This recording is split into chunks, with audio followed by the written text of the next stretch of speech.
September the 1st, 1939. German troops thrust deep into Poland to win a swift and absolute victory. Barely 20 years earlier, their forefathers had also been on the march, but back into their homeland as a defeated army. In November 1918, after 4 years of World War I, Germany's Emperor, Kaiser Wilhelm II, had been forced to abdicate. His armies were being ground down by a remorseless offensive by British, French, and US troops. His people faced starvation. But already, a dangerous myth was taking root. The German generals and troops claimed that they hadn't been defeated in battle, but betrayed by their own cowardly politicians. Even so, at 11 in the morning on November the 11th, 1918, the 11th hour of the 11th day of the 11th month, World War I came to an end.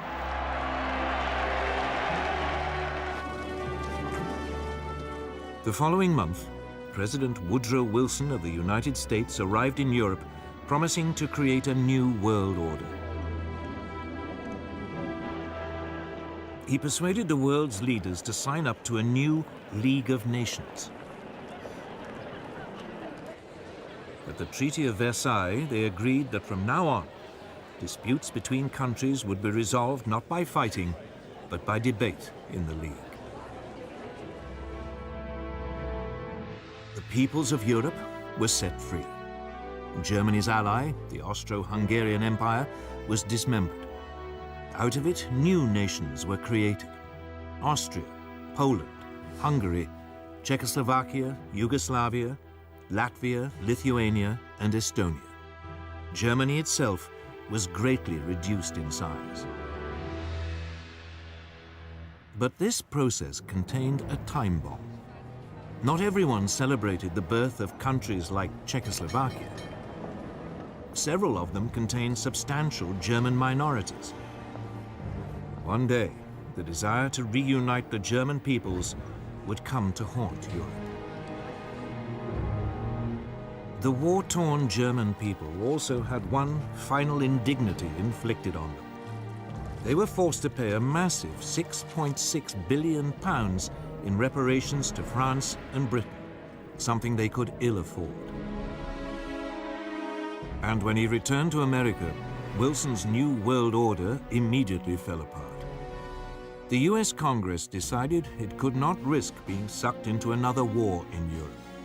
It refused to join his league, and the US withdrew into isolationism.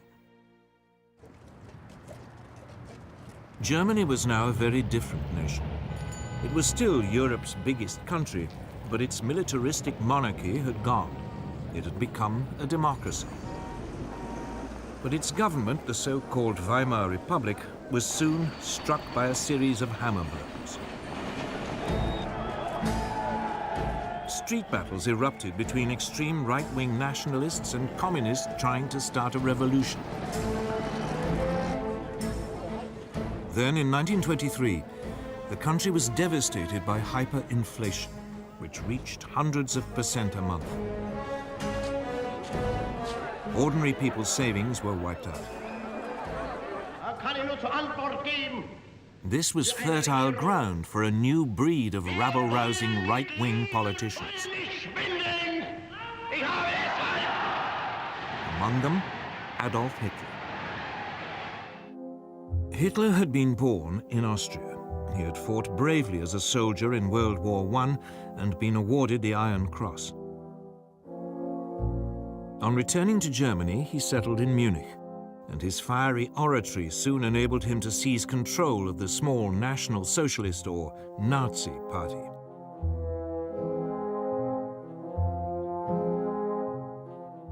In October 1923, Hitler and his henchmen attempted an armed coup against the Weimar government. It failed, and he was sentenced to 9 months. In prison, he wrote a book, Mein Kampf, My Struggle, in which he blamed Germany's ills on the Jews and demanded that it rebuild its strength and seek new territories in the East. On his release, he set about building the Nazis into a proper, disciplined political party. From now on, he would use the democratic system to achieve power. But for the next 5 years, Weimar Germany prospered. Support for extremist parties, left and right, dwindled. Then suddenly, Hitler's opportunity arrived.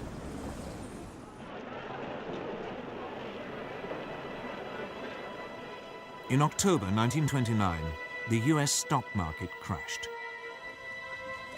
Billions of dollars were lost, and an economic depression swept across the world. Unemployment in Germany soared to over 6 million. Only extremist politicians seemed to offer a solution. Wir haben ein Ziel uns gewählt und verfechten es fanatisch rücksichtlos. Politicians like Hitler. By 1931, his Nazis were a true mass movement. And they had their own brown-shirted thugs, the SA stormtroops, who numbered almost 3 million. In the 1932 elections, the Nazis became the largest party in Germany's parliament, the Reichstag. But Hitler refused to join a coalition, leaving parliament paralyzed. To break the impasse, President Hindenburg made him chancellor in January 1933, head of the government.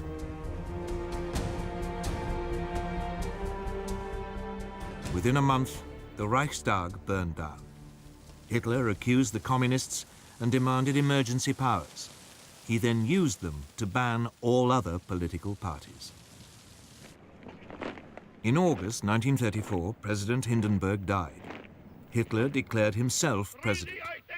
He was now absolute leader, the Führer of Germany.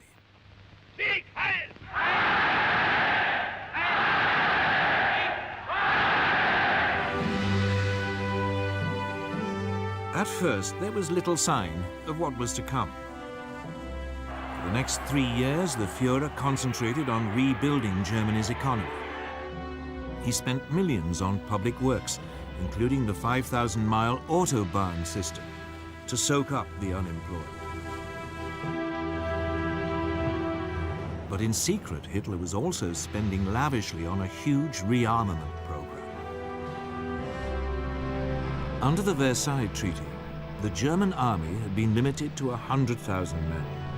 The country was forbidden to have an air force, tanks, or submarines. This small army was trebled in size. Then, in 1935, Hitler came out into the open. He unveiled a brand new air force, the Luftwaffe. It had 2,500 planes, far more than Britain or France. Unemployment plunged, and the Nazis became enormously popular. Now emboldened, the Führer made his first expansionist move. In 1935, he reoccupied the Saarland district on the French border, after it voted to return from League of Nations to German rule. A year later, he sent German troops into the Rhineland, part of Germany which had been demilitarized at Versailles. At the time, many felt that Hitler was only claiming back what was rightfully Germany's. Neither Britain nor France objected.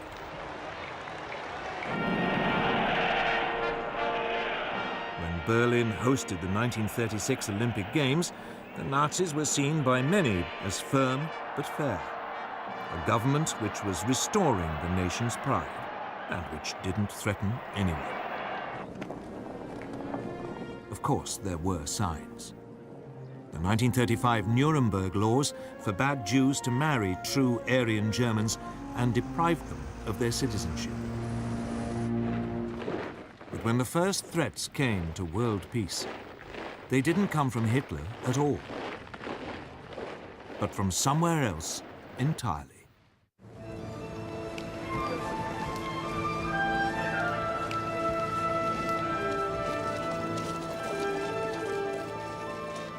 Japan, at the start of the 20th century, was already a military power. It had defeated Russia in a war in 1905, and it had fought alongside the Allies in World War I. After the war, Japan was an acknowledged world power, and it signed up to the League of Nations. But politically, it was a mess of contradictions. Nominally a democracy, the feudal tradition was still strong. Most Japanese revered their emperor as a living god and regarded him as their true leader. And the country faced major economic problems. Its population was exploding. And it had no natural resources to fuel its rapidly expanding industries. Its leaders needed solutions, and they saw them in Chinese Manchuria. Manchuria was a land of rich grain fields, with plenty of coal and minerals. It was a perfect target. Japanese troops were already stationed there.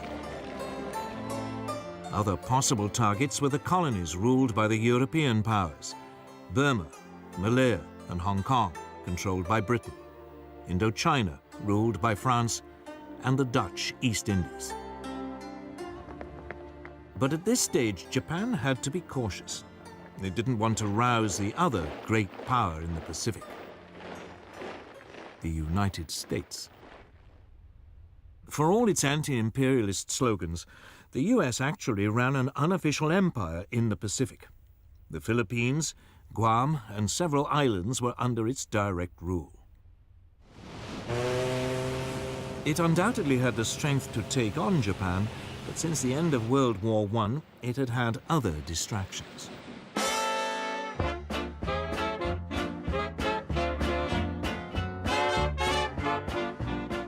This was America's Jazz Age.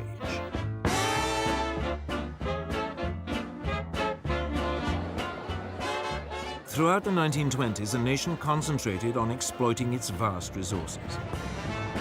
There was an economic boom that seemed without end. Fortunes were made both in industry and the stock markets. America seemed lost to the increasing pursuit of pleasure. With distractions like these, Japan's growing pains in the Pacific seemed very far away. America had slashed its army after World War I and agreed a naval reduction treaty with Britain, France, and Japan. This, in effect, handed naval superiority in the Pacific to the Japanese. And then came the Great Depression.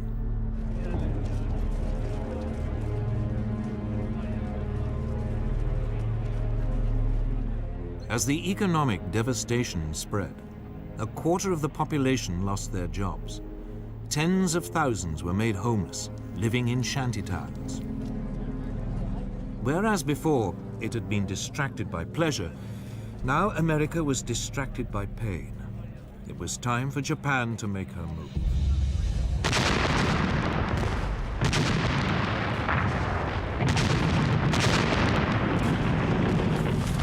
In 1931, without even informing their own elected government, the Japanese forces in Manchuria seized the capital Mukden and then overran the rest of the territory. A puppet state, Manchukuo, was proclaimed under a puppet ruler. Henry Puyi, the last emperor of China, who had been deposed in 1911, was dragged out of retirement.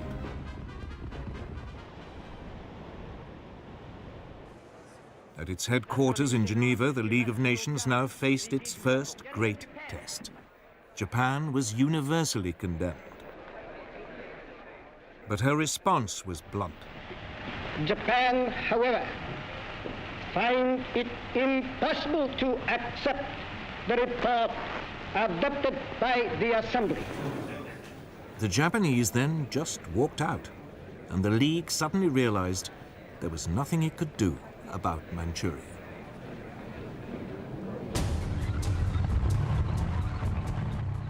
Japan was declared an international pariah, but it didn't care. Its leaders had turned their eyes to further conquests in China. These were easy pickings. China was in a state of chaos. The government of Generalissimo Chiang Kai-shek was locked in conflict with the Chinese Communist Party under Mao Zedong. There was civil war.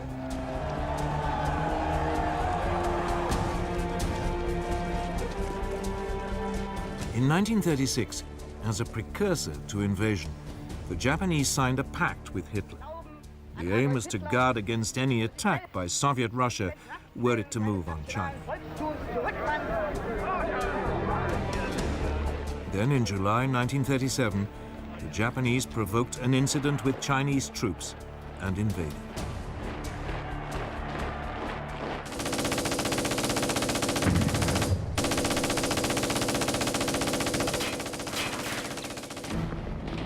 At first, the Chinese were taken by surprise. But they soon fought back fiercely, the communists even joining the Kuomintang in a united front. The Japanese responded with amphibious landings. And by the end of 1937, they had overrun much of northern China and the coast.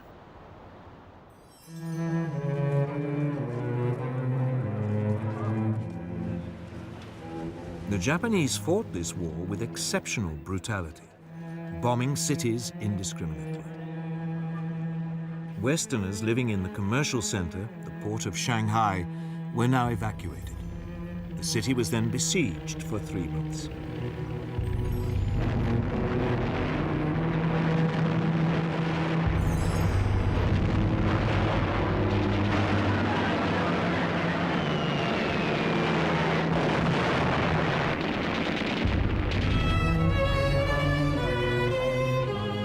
It suffered widespread damage, the Japanese forces showing no pity or concern for the native population. But it was after the capture of Nanking, then the Chinese capital, on December the 17th, 1937, that the Japanese forces really ran amok. Over 300,000 civilians are estimated to have been massacred during a 6-week orgy of rape and indiscriminate killing.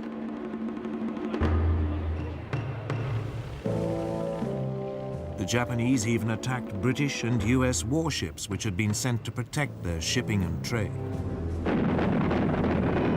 The worst incident came on December the 12th, 1937. The American gunboat Panay was sunk by Japanese bombers. 50 crewmen died. Despite this, the Western powers refused to intervene. So the League of Nations could do nothing. In the United States, President Roosevelt wanted to impose a naval blockade of Japan. It has become clear that acts and policies of nations in other parts of the world have far-reaching effects on us. But the British would have none of it, fearing that it might provoke a war. So all Roosevelt could offer was a $25 million loan to Chiang Kai-shek to buy arms. Even though the communists were now fighting alongside the Kuomintang, the Soviet Union did little to help either. Its only involvement was a series of clashes along its own border with Manchuria. But China itself received nothing. Instead, it had to fight on alone. During 1938, the Japanese overran Canton and pushed the Chinese forces deeper into the west of the country. All the rhetoric of the League of Nations, all those promises to stop international aggression had come to nothing. And by now, the Western powers were facing aggression much closer to home. Deve cristallizzare una posizione di potente ingiustizia. Sangue, principi che sorgono e che nascono, e i principi che declinano, la vittoria è per noi, per i primi. Today, It is easy to laugh at Benito Mussolini, the fascist dictator of Italy. All that posturing seems faintly ridiculous now, but it didn't seem that way in 1922. Back then, Italy had seemed to be on the edge of anarchy. The country was riven by strikes and land seizures. The democratic government, just as in Germany, seemed powerless in the face of such unrest. So Benito Mussolini, a war veteran and a journalist, decided to take a stand. He organized a right-wing nationalist party, the Fascists. With the country paralyzed by a general strike in August 1922, Mussolini ordered his followers to march on Rome. Fearing a civil war, Italy's king, Victor Emmanuel, asked him to form a government. Si realizzassero le premesse necessarie e sufficienti per una collaborazione delle quattro grandi potenze occidentali, Mussolini swiftly stamped out any political opposition and assumed dictatorial powers. deve cristallizzare una posizione di potente ingiustizia. By 1928, his position seemed secure. Parliament was appointed rather than elected, and all power was firmly in the hands of the fascist Grand Council.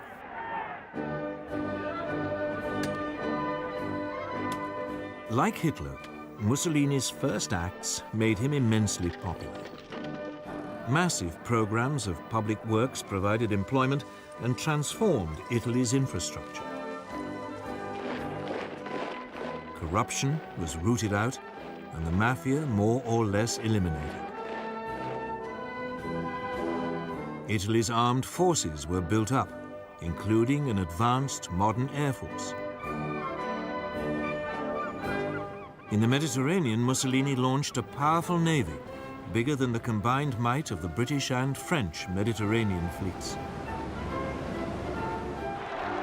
When the Great Depression came, Italy seemed to weather it better than most. Mussolini became a source of worldwide inspiration. Political leaders, not least Adolf Hitler in Germany, saw the fascist system as a role model, strong and purposeful, in contrast to the weakness of the democracies in Britain and France. But Mussolini wanted more than adulation. He wanted to recreate the Roman Empire, and he already had a target in mind for his first imperial land grab.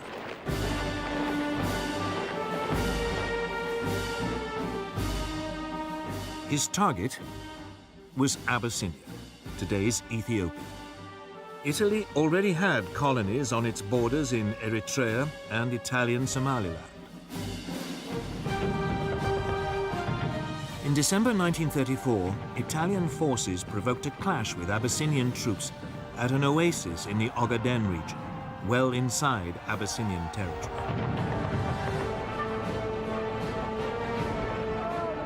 Mussolini then sent reinforcements to Eritrea and Italian Somaliland, demanding that Abyssinia pay reparations.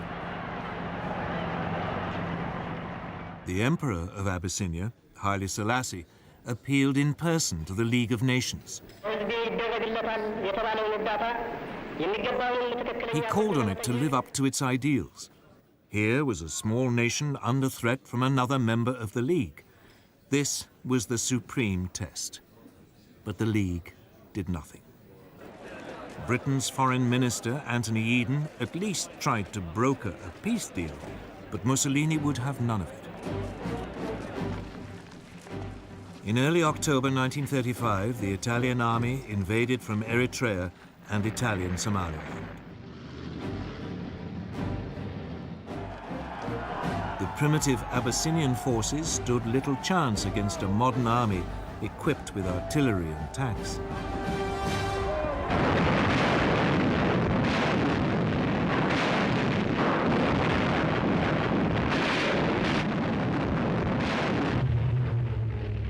The Italian Air Force had total command of the air and harried the Abyssinians, on occasions dropping gas bombs, even though gas had been outlawed at Versailles. as a crime against humanity. After 6 months, Abyssinia was completely overrun. The Emperor Haile Selassie fled into exile in Britain. From its headquarters in Switzerland, the League of Nations wrung its hands. It did impose economic sanctions, but they had little effect. Mussolini's aggression had revealed two things. The League of Nations, that great hope for peace, was impotent. And both Europe's supposed major powers, the democracies Britain and France, no longer had the stomach for a fight.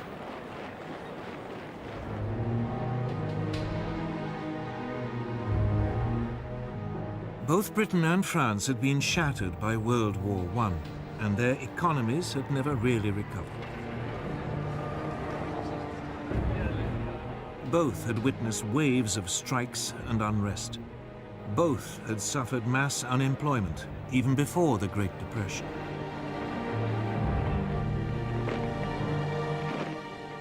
Both also faced the cost of controlling empires, now swollen by taking on Germany's former colonies and the Middle Eastern territories once run by the Turkish Ottoman Empire. And above all, both had been traumatized by the horrific casualties of World War I. A succession of British leaders, Lloyd George, Ramsay MacDonald, and above all Stanley Baldwin, all resolved to keep Britain out of future conflicts. Despite horrific casualties on the Western Front, Britain had ended World War I with a large and very effective conscript army. This was immediately run down to a small professional force designed to police its sprawling empire. And when the Great Depression struck, any ideas of modernizing the army were abandoned. It meant that Britain went into the run-up to war economically and militarily weak.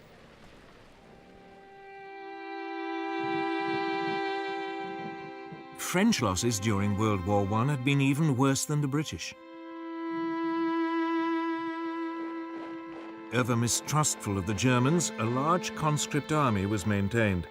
But throughout the 1920s, France's birth rate had declined. It became clear that there would be a manpower shortage by the mid to late 1930s. France realized it could never compete with Germany on the size of its army alone.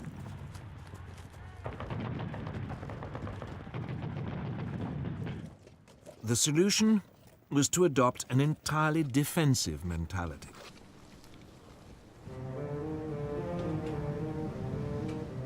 The Maginot Line, a series of fortifications, was begun in 1930 along the frontier with Germany and ran as far as the Belgian border. There, it theoretically linked up with fortifications planned by the Belgians. This new French military approach meant that France was only capable of waging a defensive war. It just did not have the ability to launch an attack on Italy, even if the British had had the troops to help. And of course, both countries knew that their navies in the Mediterranean were outnumbered by Mussolini's new fleet.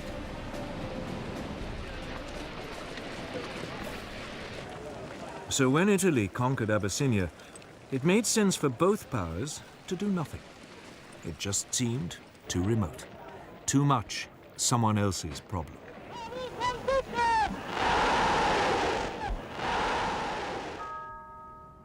By now, they both had to deal with all the traumas of the Great Depression. That seemed so much more pressing. And above all, they were now faced with a military threat far closer to home. A resurgent and rearming Germany. And Germany's power, and that of Italy too, was soon about to be demonstrated in supporting the rise of another dictator in Spain.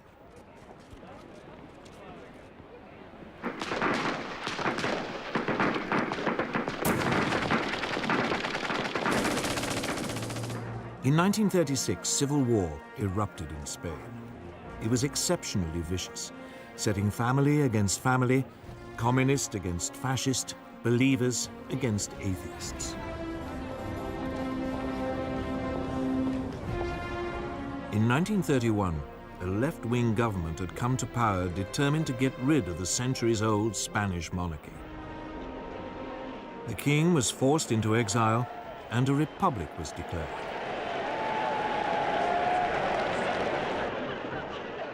In February 1936, the parties of the left combined in a popular front to take on the forces of the right in a general election.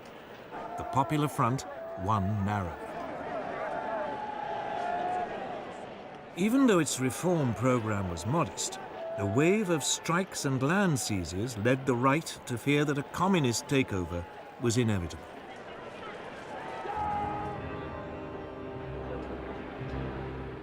Within the Spanish army, long a bastion of conservative and Catholic thinking, senior officers began to consider the possibility of a coup.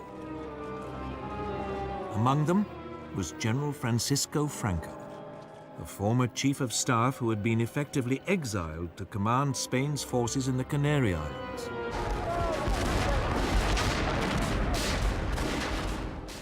On July the 17th, 1936, the units of the army fighting guerrillas in Spain's colony in Morocco mutinied. The next day, Franco flew to join them, proclaiming a new nationalist movement which would save Spain from communism. Mainland garrisons now joined this revolt. The Popular Front responded by calling for volunteers to defend the Republic. Battle lines had been drawn. At first, Franco faced problems. He and his army were in North Africa, and he had to get across the Straits of Gibraltar back to Spain. So he turned to the one person he thought might help: Adolf Hitler.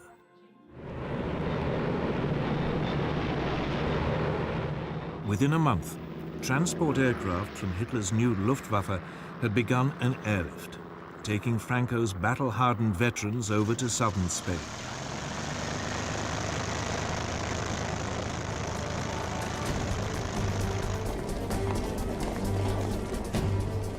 At this stage, the Republic still seemed to have the advantage.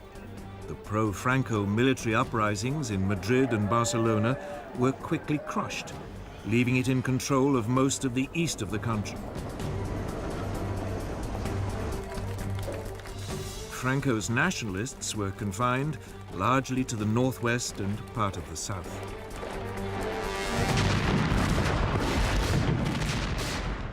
But the nationalist situation was transformed when Hitler and Mussolini started to pour in troops and weapons. The German dictator seized the opportunity to test his new equipment and expanding armed forces. The first panzer tanks were sent, along with some 12,000 troops. And the Luftwaffe deployed its Condor Legion, with its ultra-modern new bombers and fighters.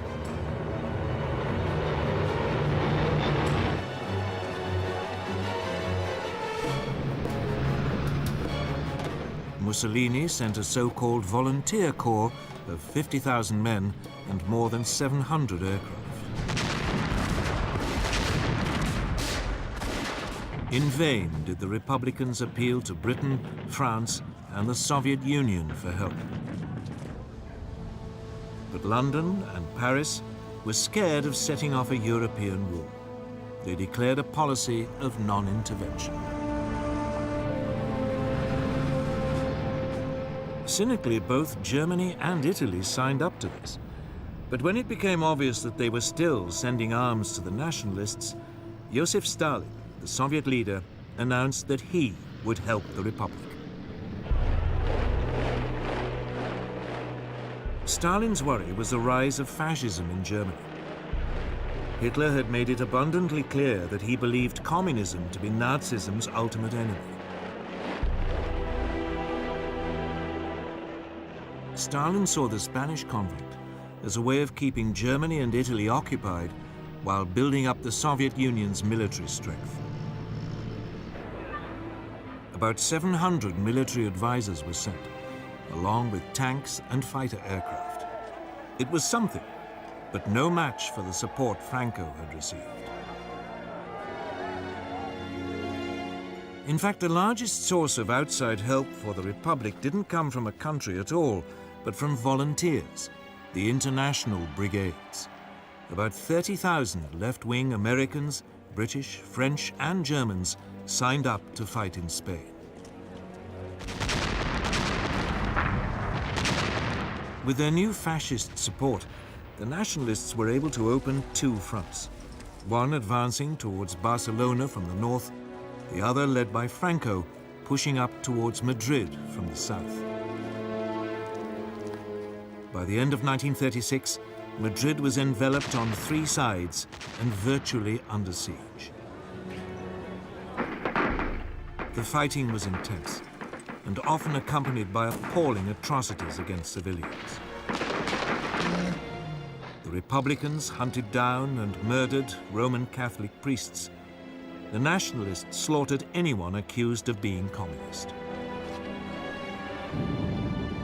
German and Italian air power was used indiscriminately against civilian targets. Madrid was heavily bombed. But the worst incident came in April 1937, when the Basque town of Guernica was virtually obliterated, with 6,000 civilian deaths. The area controlled by the Republic was steadily ground down. Its forces fought with great gallantry, but undertrained and under-equipped amateurs were no match for the professional soldiers led by Franco, or for the combined modern weaponry of Italy and Germany.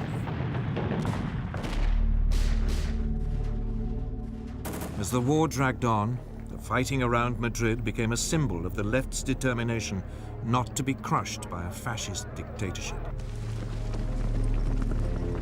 But behind the scenes, the Republican alliance was falling apart. The communists and socialists wanted to concentrate on winning a military victory. But the more idealistic anarchists and syndicalists saw the war as an opportunity for a mass revolution by the workers.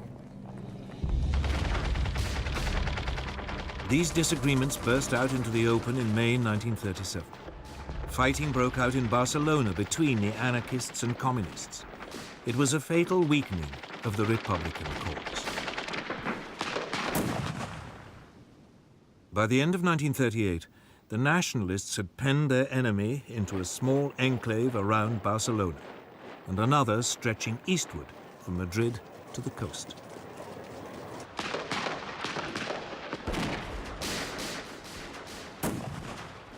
Madrid continued to hold out, but the international brigades were withdrawn. More and more nations began to recognize Franco's government as his forces closed in for the final assault on Madrid.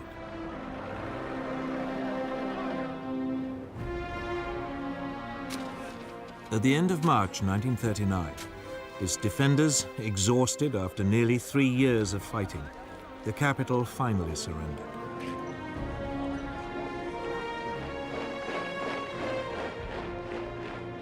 A month later, Franco formally declared hostilities at an end.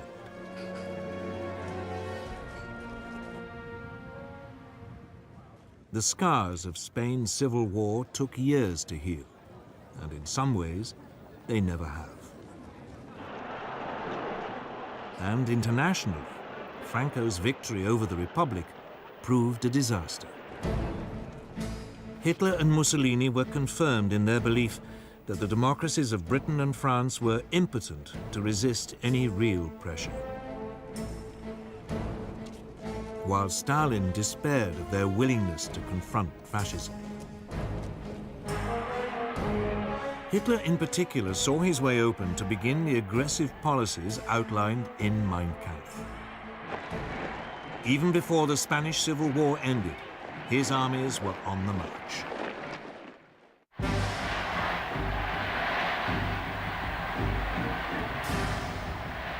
From the moment he became Chancellor of Germany on January the 30th, 1933, Hitler had begun to put his long-term ambitions into action. On February the 3rd, he told his top commanders that his ultimate aim was to conquer territory in the east and ruthlessly Germanize it. They were instructed to prepare for a massive expansion. Although Germany had been forbidden tanks, a secret treaty with the Soviet Union in 1923 had allowed the development of tank designs and experimentation with new mobile armored tactics.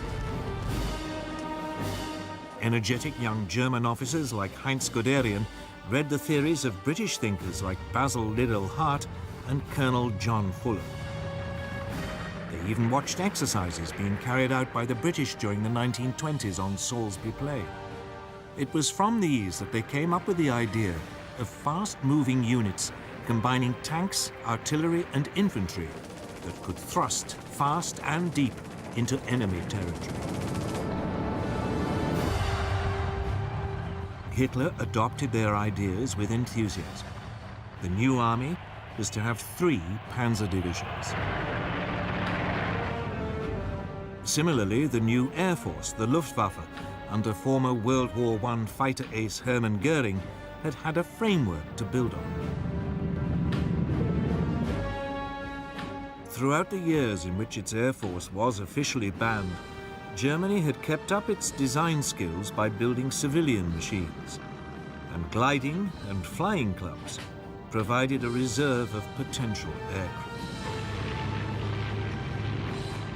Hitler revealed the existence of the Luftwaffe in March 1935. He then announced that the army was to be increased to 300,000 men and conscription was reintroduced. Britain and France protested feebly at this flagrant breach of the Versailles Treaty. But soon, they reluctantly and slowly began to rearm.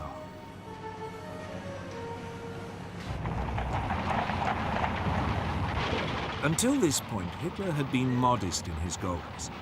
He had only taken back what was his, the Rhineland and Saarland. But now he had a grander target in mind, his homeland, Austria. In 1934, Austrian Nazis had attempted to seize power and unify the country with Germany. The Austrians, after all, spoke German, even if they had never been part of a German state. In February 1938, another Nazi plot was discovered. Austrian Chancellor Kurt von Schuschnigg protested to Hitler. Hitler responded by demanding that Austria stop mistreating the Austrian Nazis and unite with Germany. Die Jugend ist uns verschrieben und verfallen mit Leibrecht. Schuschnigg promptly called a referendum so that the Austrians could vote on whether to remain independent. But on March the 12th, 1938, the eve of the referendum, Hitler, fearing that it might produce the wrong result, sent in his troops. Complete surprise and an enthusiastic welcome by Nazi sympathizers made it a bloodless invasion. Within hours, Hitler announced Austria's incorporation into the Third Reich. A sovereign nation had, for the first time, been subsumed into a greater Germany. Once again, the Western democracies failed to react. In the summer of 1938, he turned on his next prey, Czechoslovakia. A substantial German minority lived in the northwest of the country, an area known as the Sudetenland. These Sudeten Germans had been part of the old Austrian Empire, but had been cut off when Czechoslovakia was created in 1919.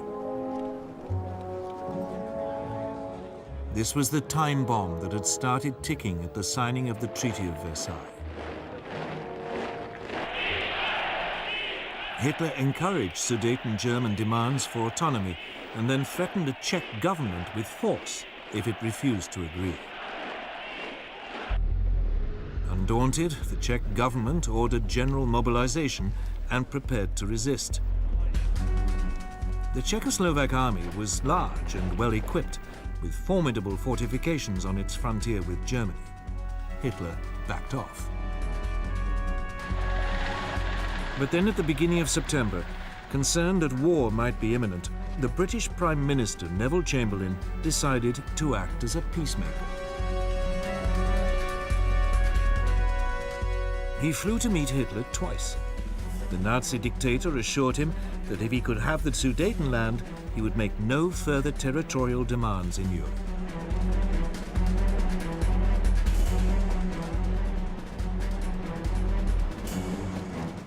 In Munich, on September the 29th, 1938, with Mussolini acting as mediator, France and Britain signed an agreement giving the Sudetenland to Germany in return for a formal declaration by Hitler that he had no more territorial ambitions.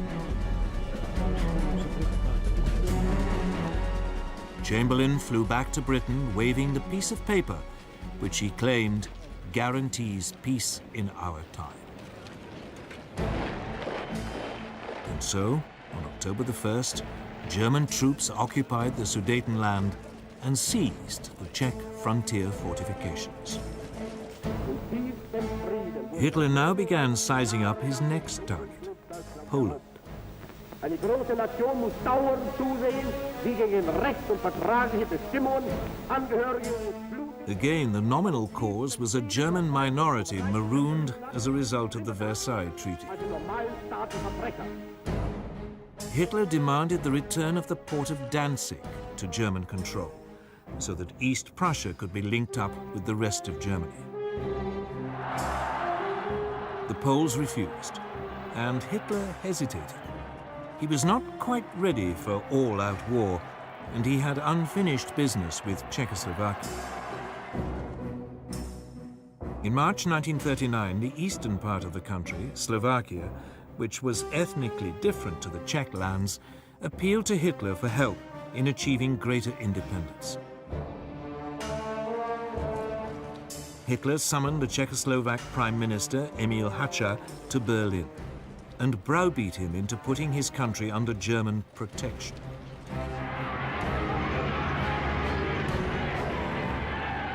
German troops now marched into the rest of Czechoslovakia, unopposed. Most of the country was annexed into the Reich. Slovakia was declared a protectorate. For the first time, Hitler had seized non-German-speaking territory. But again, there was only a feeble protest from Britain and France. At the end of March, he again repeated his demand that Poland give up Danzig. This time, France and Britain declared unequivocally that they would declare war if he attacked Poland. But by now, Hitler cared little whether they did or not. He was sure that they would be weak and indecisive opponents. In Russia, Stalin had also become increasingly concerned by Hitler's aggression. In April, Stalin proposed an alliance with Britain and France. But negotiations made little progress. And finally, Stalin despaired, deciding that there was another solution to the German threat. On August the 23rd, the Soviet Union and the Third Reich, who everyone had believed were sworn enemies, announced a non-aggression pact. The agreement secretly specified that Poland would be split between the two countries, and Stalin would have a free hand to take over Estonia, Latvia, and Lithuania.